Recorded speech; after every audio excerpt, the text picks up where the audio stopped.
آج کا ہمارا جو ٹاپک ہے، عنوان ہے، وہ یہ ہے کہ علم افضل ہے یا مال افضل ہے۔ اسی بات کو لے کر بصرہ کے کچھ علماء میں اختلاف ہوا۔ تو بعض کہتے تھے علم افضل ہے، بعض فرماتے تھے کہ مال افضل ہے۔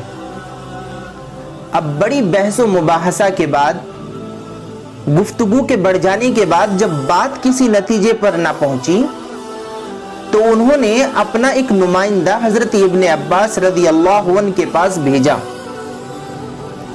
اور فرمایا کہ حضرت اس بات پر اختلاف ہو گیا، سمجھ میں نہیں آتا کہ کس چیز کو افضل قرار دیں، علم افضل ہے یا مال افضل ہے۔ تو ابن عباس رضی اللہ عنہ نے فرمایا کہ ان سے جا کر کہو کہ علم افضل ہے، علم زیادہ افضل ہے بمقابلہ مال کے۔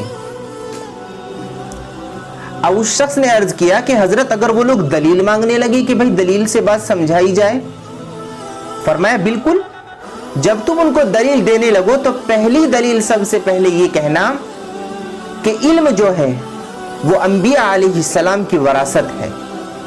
انبیاء علیہ السلام جب دنیا سے جاتے ہیں تو وہ دولت اور جاگیر چھوڑ کر نہیں جاتے، بلکہ وہ علم چھوڑ کر جاتے ہیں۔ تو علم انبیاء کی وراثت ہے اور مال فرعون، قارون، شداد اور بڑے بڑے اللہ کے نافرمان ان کی وراثت ہے۔ دوسری بات فرمائی کہ علم جو ہوتا ہے وہ تجھ کو بناتا ہے، یعنی انسان کو انسان بناتا ہے۔ فرمایا علم تجھ کو بناتا ہے، اور جبکہ مال کو تو کماتا ہے۔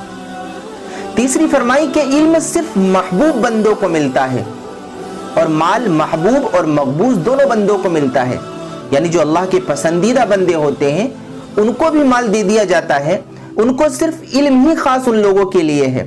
البتہ مال جو ہوتا ہے وہ محبوب اور مقبوض یعنی پسندیدہ ناپسندیدہ دونوں انسانوں کو ملتا ہے۔